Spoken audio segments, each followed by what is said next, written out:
ধারাবাহিকভাবে নবী সাল্লাল্লাহু আলাইহি সাল্লামের কিছু দিক নির্দেশনা আপনাদের সামনে আলোচনা করছি। আজকেও সে বিষয়ে আমি তার জীবনাদর্শ কিছু আলোচনা করব। আমার তাওফীক ইল্লা বিল্লাহ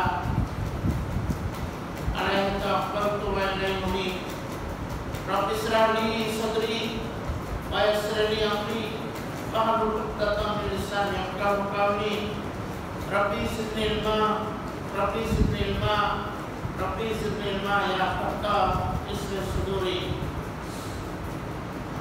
গতদিন যতটুকু আলোচনা করে এসেছিলাম যে আমাদের নবী সাল্লাল্লাহু আলাইহি ওয়াসাল্লামের উপরে নাম শুনে আমাদেরকে দুরূদ পাঠ করতে হবে। দুরূদ পাঠ করলে আমাদের কি লাভ, যে কথাটি আলোচনা করেছিলাম যে দুরূদের অত্যন্ত মাত্রা রয়েছে। যে নবী সাল্লাল্লাহু আলাইহি ওয়াসাল্লামের মহব্বত দেখাতে গিয়ে আমরা অন্য রকম ভাবে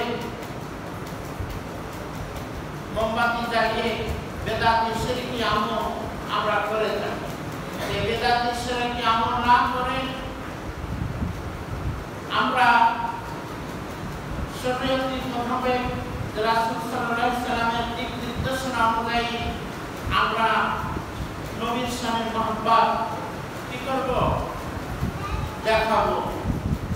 কেননা আল্লাহ রাসূল সাল্লাল্লাহু আলাইহি সাল্লাম তিনি আগে বলছেন লা ইউমিনু আহাদুকুম হাত্তা আকুনা আহাব্বা ইলাইহি মিন ওয়ালিদিহি ওয়া ওয়ালাদিহি ওয়ান নাস আজমাইন। যে নবী মুহাম্মদ রাসূলুল্লাহ সাল্লাল্লাহু আলাইহি সাল্লাম আপনার মা পথের দিশারি বলতে তোমাদের মধ্যে সেই ততক্ষণ পর্যন্ত পূর্ণ মুমিন হতে পারবে না যতক্ষণ পর্যন্ত লা ইউমিনু আহাদুকুম হাত্তা আকুনা আহাব্বা ইলাইহি, যতক্ষণ পর্যন্ত আমি তাদের কাছে সবচেয়ে প্রিয় হতে না হতে পারবো, মহব্বতের পাত্র হতে না পারবো। কাদের তুলনা করেছে লা ইউমিনু হাত্তা আকুনা আহাব্বা ইলাইহি ওয়া ওয়ালাদিহি ওয়া ওয়ালিদিহি ওয়ান নাস আজমাইন। আমি তাদের কাছে মহব্বতের প্রিয় হব তার সবার চেয়ে, কি সন্তান সন্ততির চেয়ে, পিতা মাতার চেয়ে, এমনকি যত প্রকারের মানুষ রয়েছে, নিকটতম আত্মীয় স্বজন, এমনকি সারা বিশ্বে যত মানুষ রয়েছে, মানুষদের চাইতে আমাকে সবচাইতে বেশি কি করতে হবে, ভালোবাসতে হবে। যদি ভালোবাসা পারি তাহলে সে পূর্ণ মুমিন হতে পারে। তাহলে একজন মুমিনের ভালোবাসা হবে কি দিয়ে, আল্লাহ রাসূল সাল্লাল্লাহু আলাইহি সাল্লামকে মহব্বত ভালোবাসা দিয়ে। সেই ভালোবাসাটা কি করে, যে সারা বিশ্বে খালি মিলাদ মিলাদ মিলাদ নবী পালন করছে, যে সারা বিশ্বে মিলাদ, আসলে মিলাদের অর্থটা কি আমরা আসলে অনেকেই জানি না। মিলাদ শব্দের অর্থটাই হচ্ছে যে জন্মকাল, সময়, মিলাদ। নবী সময় মিলাদ পাঠ করতে গিয়ে, ভালোবাসা দেখাতে গিয়ে দেখা গেছে একজনের দুটো পাঠ করছে, নবী সালাম আলাইকা পড়তে পড়তে গিয়ে হঠাৎ দাঁড়িয়ে যাচ্ছে। এটা দাঁড়ানো যাদের বিশ্বাস যে কতগুলো বেদাতি শিরকি আমল করে, তাদের ওখানে ধ্যান ধারণা হয় যে নবীর রূহ আমাদের মধ্যে চলে এসেছে, নবীর সম্মানার্থে তারা দাঁড়িয়ে যাচ্ছে নবী সালাম আলাইকা বলতে বলতে। আচ্ছা বলেন, সারা বিশ্বে যারা পালন করে মিলাদটা, নবী সাল্লাল্লাহু আলাইহি ওয়াসাল্লামের রূহ কয়টা? নবী সাল্লাল্লাহু আলাইহি ওয়াসাল্লামের রূহ কয়টা? একটা, মাত্র। তাহলে মিলাদ তো হাজার হাজার, হাজার তো না, লক্ষ লক্ষ যারা মিলাদ পাঠ করে, তাহলে নবী সাল্লাল্লাহু আলাইহি ওয়াসাল্লামের রূহ কিসের ভাবে চলে যায়? ভালোবাসা দেখা থেকে অতিরঞ্জিত করে ফেলে মানুষ, যারা পরিত্যাজ্য। এরা রাসূল সাল্লাল্লাহু আলাইহি ওয়াসাল্লাম করতে বলেননি, সাহাবারাও পারেননি। আসলে এই জিনিসটা আমি নতুন প্রথমে দিতে বলা হয়নি। রাসূল সাল্লাল্লাহু আলাইহি ওয়াসাল্লামের মিলাদ মাহফিল আরম্ভ হয়েছে রাসূলের মৃত্যুর প্রায় ৬০০ বছর পর। কত বছর পর? ৬০০ বছর পর।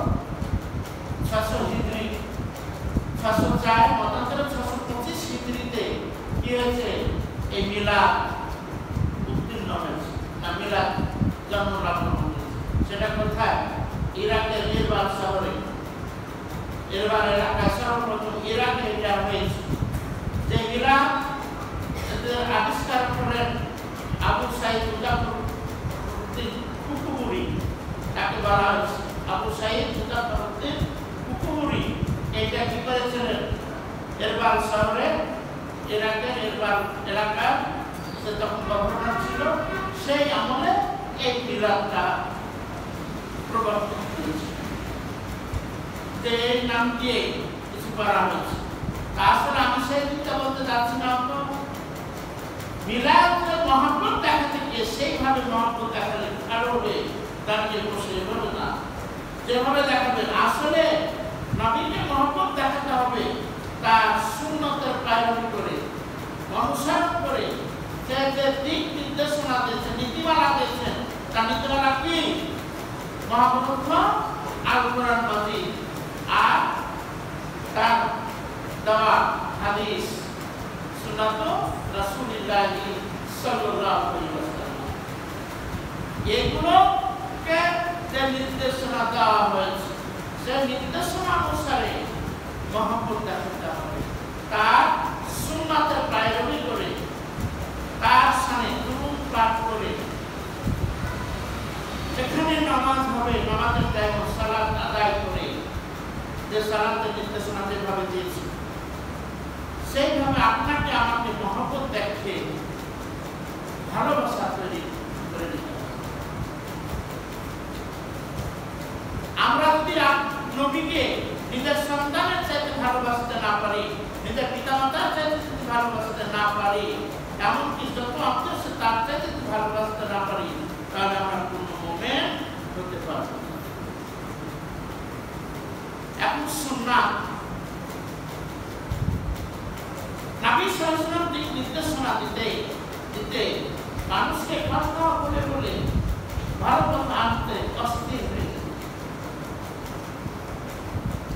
রাসূল সাল্লাল্লাহু আলাইহি ওয়াসাল্লাম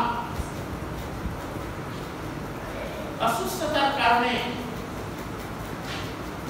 তিনি 2-1 দিন তাহাজ্জুদ সালাত আদায় করতে পারেন। যে নবী সাল্লাল্লাহু আলাইহি ওয়াসাল্লামের আগের পরের সমস্ত গুনাহ মাফ করে দেওয়া হয়েছে, তবুও তিনি কি করতেন? তাহাজ্জুদ গুজার সারা কি করতেন? তাহাজ্জুদ করতেন।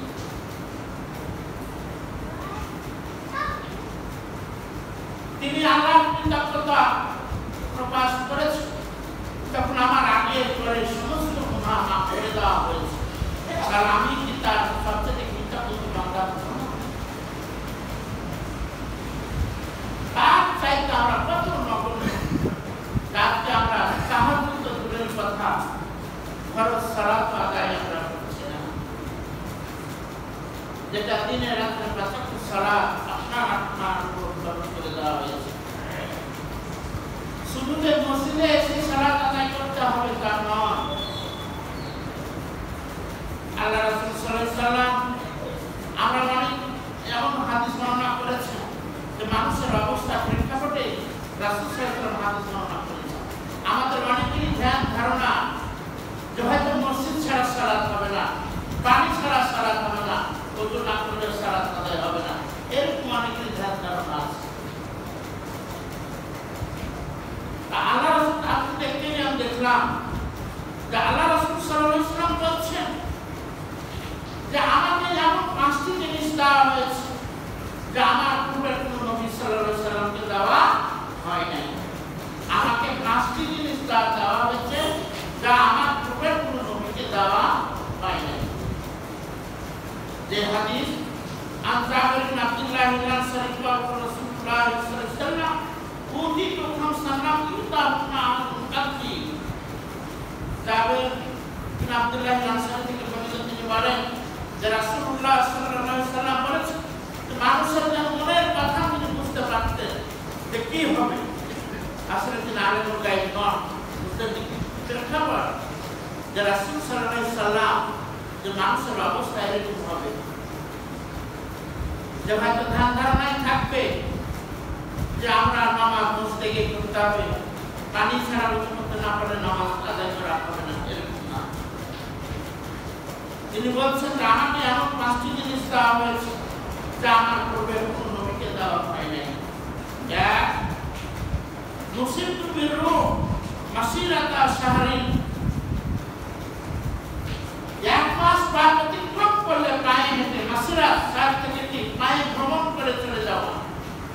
এক মাস যদি একজন যাত্রী, একজন মানুষ 1 মাস পায়ে হেঁটে চলবে, যতদূর পথ অতদূর পর্যন্ত আমার নাম, আমি মুহাম্মদ সাল্লাল্লাহু আলাইহি ওয়াসাল্লাম শেষ নবী যদি শুনে এই পথ দিয়ে আসছে, তাহলে 1 মাস অতিক্রম করার পর পর্যন্ত তাদের অন্তরে নবী মুহাম্মদের ভয় ভীতি তাদের অন্তরে থাকবে। সুবহানাল্লাহ। যা অন্য কোনো নবীর ব্যাপারে করা হয়নি। নবী নামে তাদেরকে এই ভীতি সন্তুষ্ট তারা হতো না, কিন্তু আমার নবী সাল্লাল্লাহু আলাইহি ওয়াসাল্লাম বলছেন আমার নাম শুনলে 1 মাস পথ অতিক্রম করলে যে দূরত্বের মানুষ পৌঁছতে কাটবে, একজন মুশরিক, একজন বেদাতি করে তার অন্তরে ভীত সন্তুষ্ট সৃষ্টি হয়ে যাবে।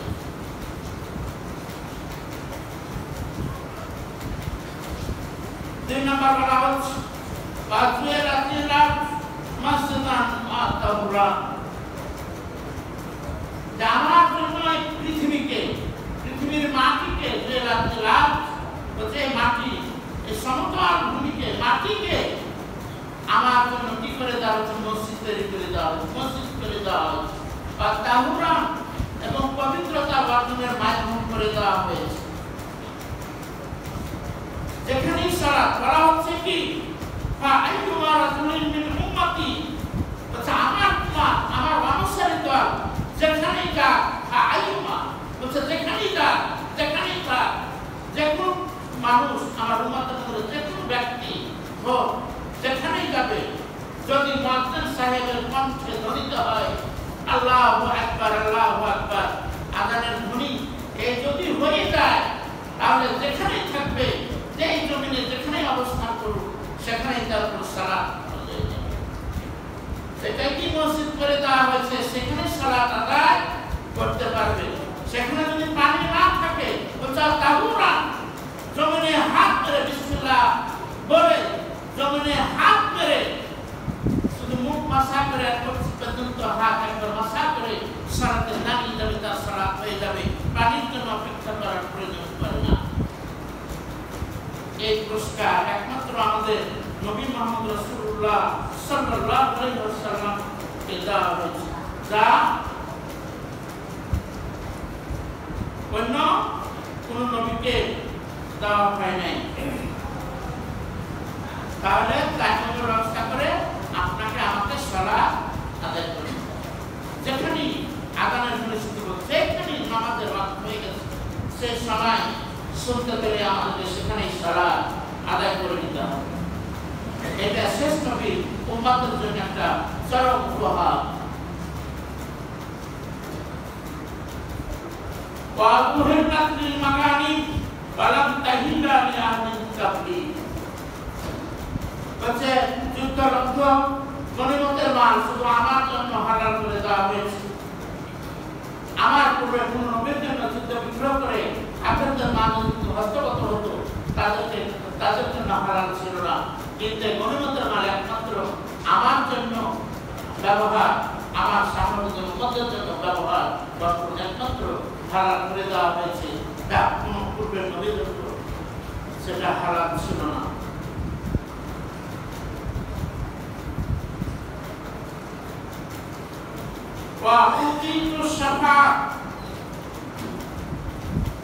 কিয়ামতের মাঠে যে ভয়াবহ দৃশ্য হয়েছে, সেদিন শাফাআতের একমাত্র আদেশ প্রাপ্ত হব আমি মুহাম্মদ রাসূলুল্লাহ সাল্লাল্লাহু, কোন নবীকে শাফাআত করার সুযোগ দেওয়া হবে না। বরং সুবহানাল্লাহ, সেই নবী মুহাম্মদ রাসূলুল্লাহ সাল্লাল্লাহু আলাইহি ওয়াসাল্লামের উম্মাহ আমরা হতে পেরেছি। এই শাফাআত কারা পাবে? এই শাফাআত কারা পাবে? এই যে কতদিন বলেছি দুরূদ শরীফের প্রয়োজনে আছে, বলছে যে ব্যক্তি দুরূদ শরীফ পাঠ করবে নবীর নাম শোনার পরে এবং অন্যান্য সময়, বিশেষ করে বলা হয়েছে হাদিস থেকে দেখলাম যে মাগরিবের নামাজ সালাত আদায় করার পর এবং ফজরের সালাত আদায় করার পরে 10 বার করে যদি কেউ দুরূদ শরীফ পাঠ করে, কয়বার? 10 বার করে যদি দুরূদ পাঠ করে তাহলে বলছেন নবী মুহাম্মদ রাসূলুল্লাহ সাল্লাল্লাহু আলাইহি ওয়াসাল্লাম তিনি বলছেন যে তার জন্য আমার শাফাত করা কি হয়ে যায় ওয়াজিব হয়ে যায় তার জন্য আমার শাফাত কি হয়ে যায় ওয়াজিব হয়ে যায় সে আমার জন্য শাফাত পাবে নবীর শাফাত ছাড়া আমাদের পারবার কোনো উপায় নেই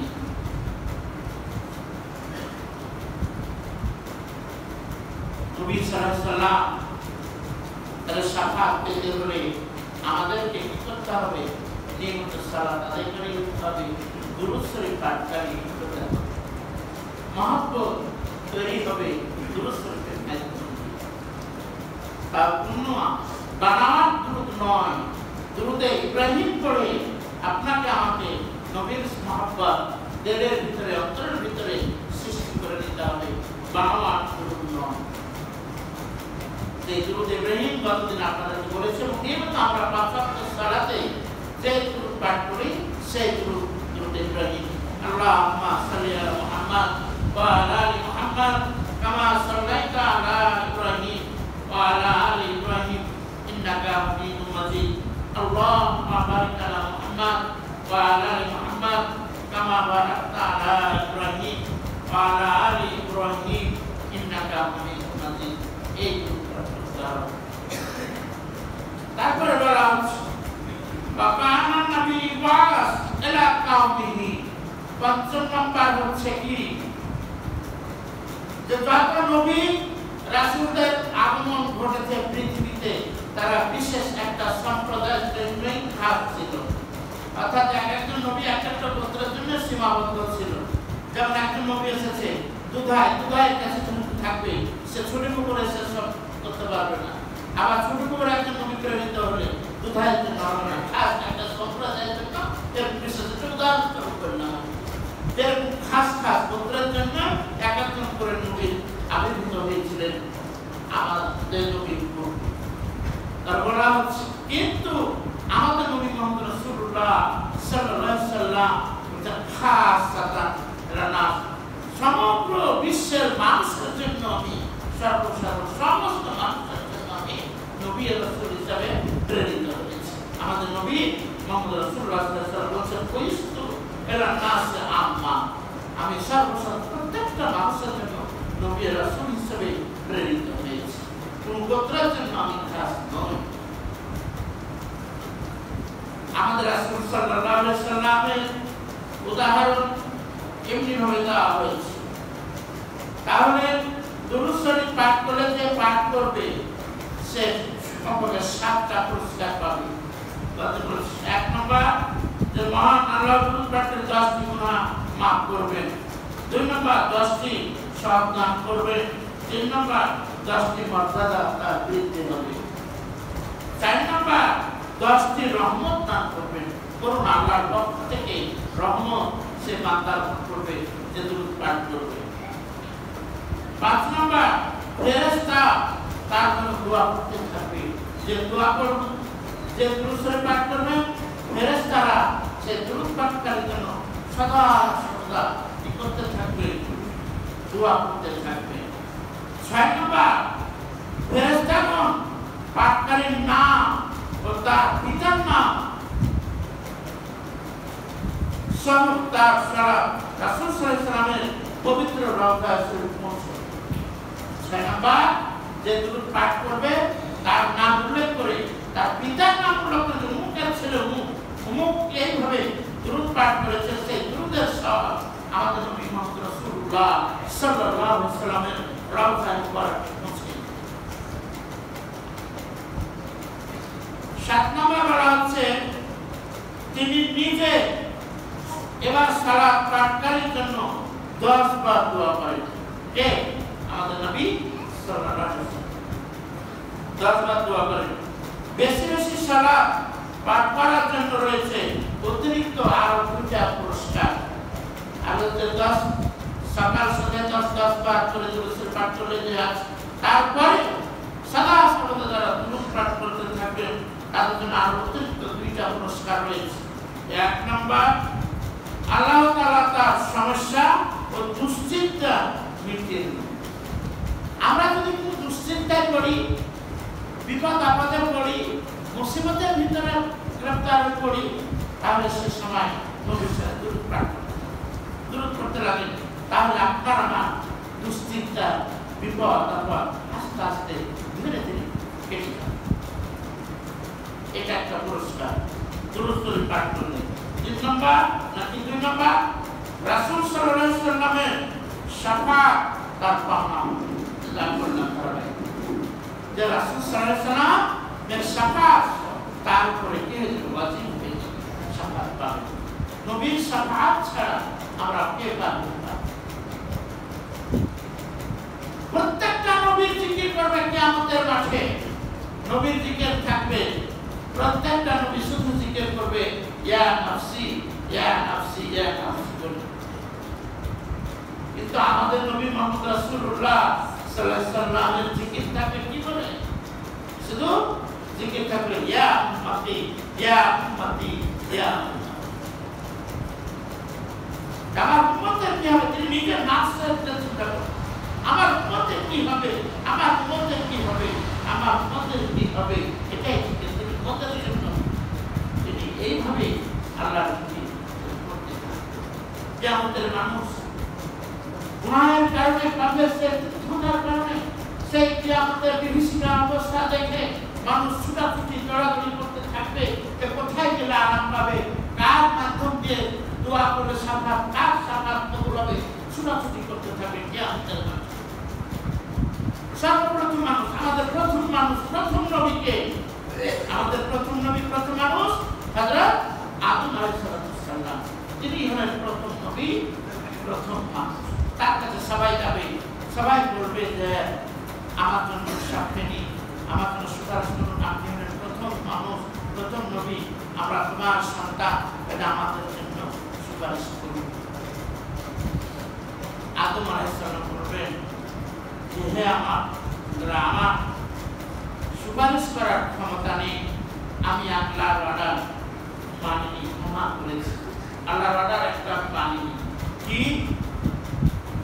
আমাকে যখন সৃষ্টি করার পর জান্নাতে রাখা হয়, তখন আমাকে বলেছিল আদম তুমি ওই গাছের নিকটে যেও না, কিন্তু আমি সেই গাছের নিকটে গিয়ে অন্তত ফল খেয়েছি, আমি সেই গাছের নিকটে তার ফল খেয়ে জান্নাত থেকে বিতাড়িত হয়েছি। না মানে আল্লাহ যদি ধরে বসে আদম তুমি আমার কাছে সাফাত করতেছো তোমার সন্তানদের জন্য, কিন্তু তুমি তো নিজেই অপরাধ, যদি ধরে বসে তাহলে তো আমি সাফাত করতে পারবো না। আয় নাফসি, আদম বলতে যাও, তোমরা চলে যাও, আমার পরে চলে যাও, ইব্রাহিম নবীর কাছে চলে যাও, সে হলো জাতির পিতা, সে হলো প্রথম নবী এবং রাসূল, তার কাছে চলে যাও, নবীর কাছে।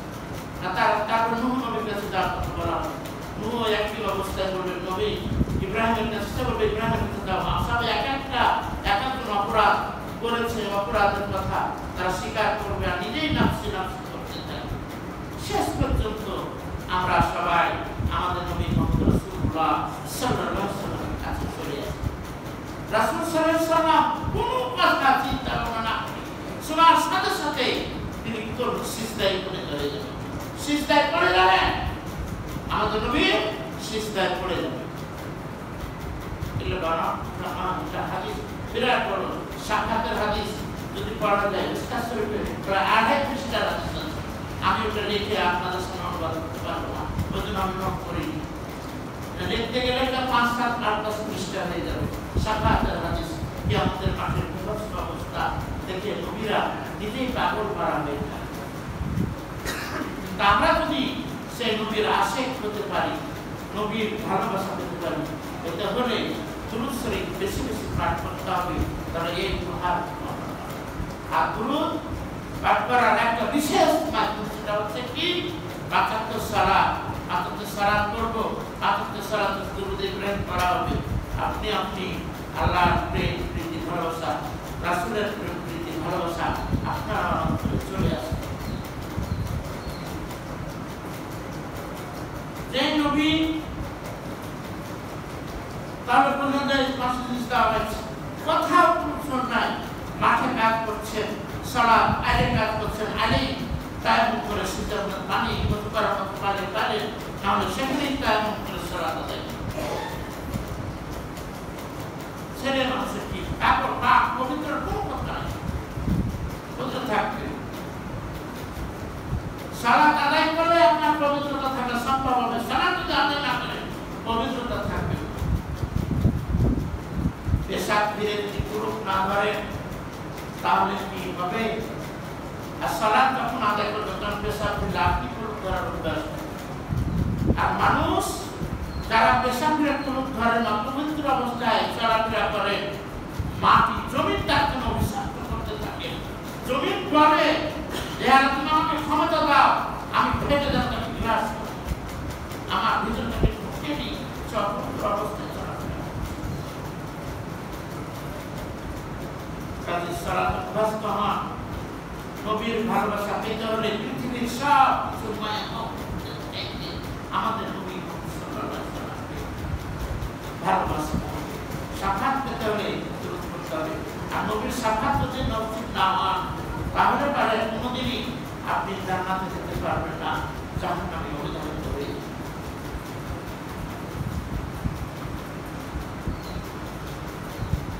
কাজে সদা সর্বদা বেদাতি কতগুলা মানা ধর পড়ে না, जो आस में था वही है जो गिर पड़ा मदीना में मुस्तफा होगा। এইভাবে চাই যে আরশে আমার লাগায় তিনি ছিলেন, তিনি মদিনাতে নেমে আসলেন নবী মুহাম্মদ বলেন আলহামদুলিল্লাহ। এর বিষয়ে পড়ে আর কাজে আসি আমরা যে নবীর উম্মাহ হতে পেরেছি বিনা চাওয়ায়। নবীরা অন্যান্য নবীরা নবী উম্মাহদের জন্য আকাঙ্ক্ষা প্রকাশ করেছে, আমরা বিনা চাই নবী মুহাম্মদ রাসূলুল্লাহ উম্মাহ হতে পেরেছি। উম্মাহ হতে হলে নিয়মিত তার সুন্নাতের বাইরে যেতে হবে। একটা সুন্নাহ যদি তার এমন একটি সুন্নাহ আমরা তার অনুসরণ করব, যে সুন্নাতটা করি সেই সুন্নাতকে জীবিত করা মানে নবী মুহাম্মদ রাসূলুল্লাহ সাল্লাল্লাহু আলাইহি ওয়াসাল্লামকে জীবিত করা।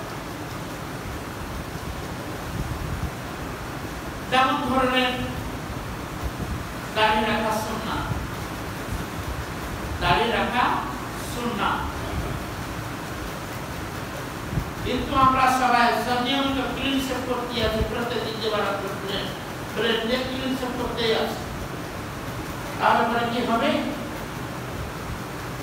মাটি দেওয়ার সময় সবাই বলি যে সবাই লাশ নামছে সব দোয়া করুন, বিসমিল্লাহ ওয়া আলা মিল্লাতে রাসূলিল্লাহ সাল্লাল্লাহু আলাইহি ওয়াসাল্লাম।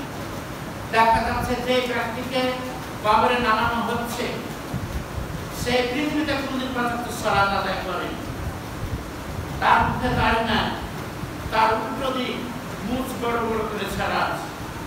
হাদিসের কথা, মুখকে কি করো? ছেটে ফেলো, আর দাড়ি তোমরা লম্বা করে ছাড়ো। বিপরীত আর ওখানে যদি আমরা বলি বিসমিল্লাহ ওয়া আলা রাসূলিল্লাহ, তাহলে দোয়াটা কি আমাদের জন্য সাবুত হলো? ঠিক হলো? তার কোনো মিথ্যা সাক্ষী দেওয়া হলো না। কাজে অনেক আলোচনা চলে আসে। কাজে আমরা আসি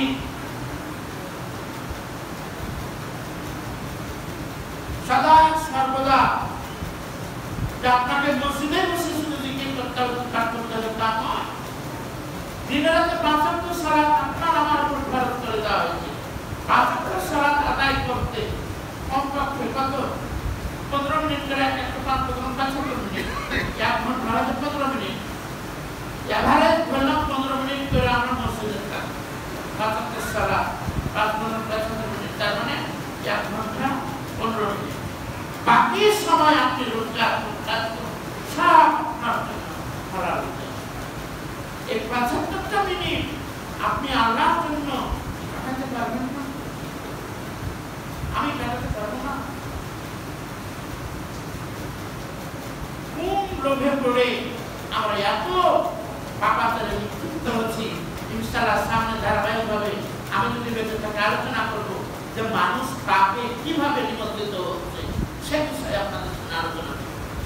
আমরা মানুষ পাপে কিভাবে নিমজ্জিত হচ্ছি, কিভাবে পাপের ভিতরে চলে যাচ্ছি, ইনশাআল্লাহ আপনাদের সামনে আমি যদি বেঁচে থাকি ইনশাআল্লাহ সামনের সপ্তাহে থেকে এই বিষয়টি চয়ন করবো যে আমরা পাপে কিভাবে নিমন্ত্রিত হচ্ছে সে পাপ থেকে বেঁচে থাকার উপায় তারা আলোচনা করেছে।